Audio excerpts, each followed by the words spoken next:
Sir ଆପଣଙ୍କ ପରିଚୟଟା? ମୋ ପରିଚୟଟା ହଉଛି, ମୋ ନାଁ ହଉଛି ବିଶ୍ୱାମିତ୍ର ଶାସ୍ତ୍ରୀ। ମୁଁ ହଉଛି ଗାୟତ୍ରୀ ପରିବାରର ଜଣେ ପ୍ରମୁଖ ବରିଷ୍ଠ କାର୍ଯ୍ୟକର୍ତ୍ତା। ଆଜି ସନ୍ଧ୍ୟାରେ ଏଠି କଣ କାର୍ଯ୍ୟକ୍ରମ ହେଲା? ଆଜି ସନ୍ଧ୍ୟାରେ ଆ, ଆମର ଗୁରୁଜୀ ପଣ୍ଡିତ ଶ୍ରୀରାମ ଶର୍ମା ଆଚାର୍ଯ୍ୟ ଗୋଟେ ଯୋଉ ପୁରାଣ ଲେଖିଛନ୍ତି ପ୍ରଜ୍ଞା ପୁରାଣ କଥା, ସେଥିରେ ପରିବାର ବିଷୟରେ ବିସ୍ତାର ଉପରେ ବର୍ଣ୍ଣନା କରିଛନ୍ତି ଯେ ଆମେ କେମିତି ଆମର ସଂସ୍କୃତିକୁ ଜାଣିବା, ସଂସ୍କାରକୁ ଜାଣିବା, ଆମେ ସଂସ୍କୃତି ସହିତ ଯୋଡ଼ିବା ଆଉ ନିଜକୁ ନିଜ ପରିବାର କେମିତି ସଂସ୍କାରିତ କରିବା ତାର ଆଧାରରେ ଚର୍ଚ୍ଚା ହୋଇଥିଲା। ଏ ବିଷୟରେ ଉଦାହରଣ ଭାବେ କଣ କହିବେ?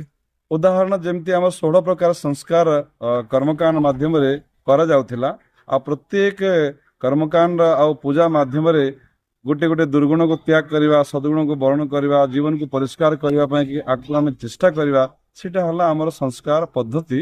ଆଉ ଆମ ସଂସ୍କୃତିର ଗୋଟିଏ ଆଧାର କହିଲେ ଚଳେ କଥା ଆମର ସଂସ୍କାର କାର୍ଯ୍ୟକ୍ରମ ଗୁଡାକ। ଏମିତି ଏକ ଉଦାହରଣ ଦିଅନ୍ତୁ ନା।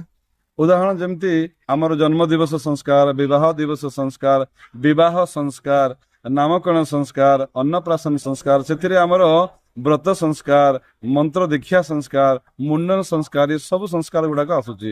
ଏଇ ସଂସ୍କାର ଗୁଡାକ କର୍ମକାଣ୍ଡ ମାଧ୍ୟମରେ ପୂଜା ମାଧ୍ୟମରେ କରାଯାଏ, ଯାହା ଦ୍ୱାରା କି ଜୀବନରେ ଆମେ ସଂସ୍କାରର ମହତ୍ଵକୁ ବୁଝିବା ଆଉ ଜୀବନରେ ସଦ୍ଗୁଣକୁ ନିଜ ଜୀବନରେ ଖାନ ପାନ ରହନ ସହନ ବୋଲ ଚାଲ ବ୍ୟବହାରିକ ଜୀବନଟାକୁ ଆମେ କେମିତି ଆମର ଜୀବନ ଶୈଳୀକୁ ଆମେ ଭଲ କରିପାରିବା, ଆଦର୍ଶ କରିପାରିବା, ସେଥିପାଇଁ କି ସଂସ୍କାର କାର୍ଯ୍ୟକ୍ରମ କରାଯାଏ। ଏ ଯୋଉ ବ୍ରତଘର ସଂସ୍କାର କଲେ ଏଟା ତ ସୀମିତ ଲୋକଙ୍କ ପାଇଁ, ଯଥା ବ୍ରାହ୍ମଣ ସମାଜର।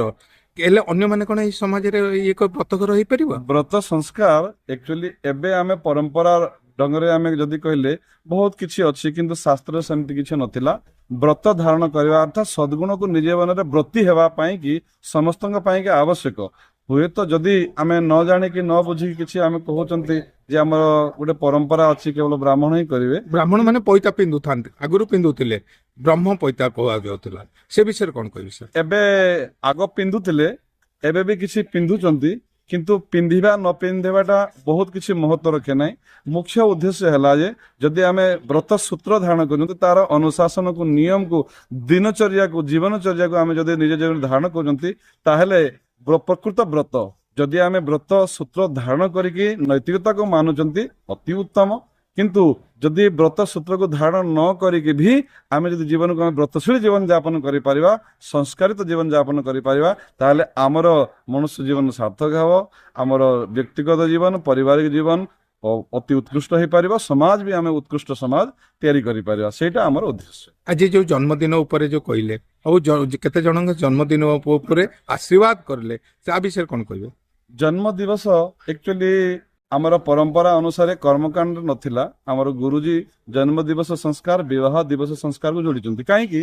ଅଲଗା ସଂସ୍କାର ଗୁଡାକ ଜୀବନରେ ଗୋଟେ ଥର ଆସେ, କିନ୍ତୁ ଜନ୍ମଦିନ ଆମର ଯୋଉ ବର୍ଷରେ ଥରେ ନିଶ୍ଚିନ୍ତ ଭାବରେ ଆସେ। ଏଇ ଜନ୍ମଦିନକୁ ପ୍ରତ୍ୟେକ ବର୍ଷ ଆମେ ପାଳନ କରିବା। ଯଦି ପାଳନ କରିବା, ଜୀବନକୁ ଆମେ ଧୀରେ ଧୀରେ ପରିମାର୍ଜିତ କରିକି ଆଗକୁ ବଢି ପାରିବା। ଆଉ ସେଥିରେ ଆମର ପାଳନ ଗୋଟେ ବିଶେଷ କର୍ମକାଣ୍ଡ ଯୋଡି ଦିଆ ହେଇଛି ଯେ ପଞ୍ଚତତ୍ୱରେ ଆମର ଶରୀର ତିଆରି ହେଇଛି। ଆଉ ପଞ୍ଚତତ୍ୱକୁ ଆମେ ଯଦି ସନ୍ତୁଳିତ ରଖିବା, ତାହେଲେ ଆମର ଶରୀର ସୁସ୍ଥ ରହିବ, ମନ ସୁସ୍ଥ ରହିବ, ଆମର ଜୀବନ ଉତ୍କୃଷ୍ଟ ହେଇପାରିବ। ଆଉ ତା ସହିତ ଆମେ ଦୀପ ପ୍ରଜ୍ୱଳନ କଲେ କି ଆମର ଯେତିକି ଜୀବନରେ ବର୍ଷ ଚାଲି ଯାଇଛି, ସେତିକି ବର୍ଷ ପାଇଁ ସେତିକି ଦୀପ ଆଉ ଗୋଟିଏ ଦୀପ ଏକ୍ସଟ୍ରା ଆମେ ଭବିଷ୍ୟତ ପାଇଁ ଜଳେଇଲେ, ଯାହାଦ୍ୱାରା କି ଆମର ଜୀବନ ଉଜ୍ଜଳମୟ ହଉ। ଯେମିତି ଅଗ୍ନି ଊର୍ଦ୍ଧ୍ୱଗାମୀ, ଆମର ଜୀବନ ବି ଊର୍ଦ୍ଧ୍ୱଗାମୀ ହଉ, ଆମେ ଆଗକୁ କେମିତି ବଢିବା। ସେଇଥିପାଇଁ କି ଜନ୍ମ ଦିବସରେ ଏଇ ଦୁଇଟା ଆମର ପଞ୍ଚତତ୍ଵ ପୂଜନ ଆଉ ଦୀପ ପ୍ରଜ୍ୱଳନ କାର୍ଯ୍ୟକ୍ରମ ଜୋର ଦିଆଯାଇଛି। ୟାର ମାଧ୍ୟମରେ ଆମେ ଜନ୍ମ ଦିବସ ପାଳନ କରୁଛନ୍ତି।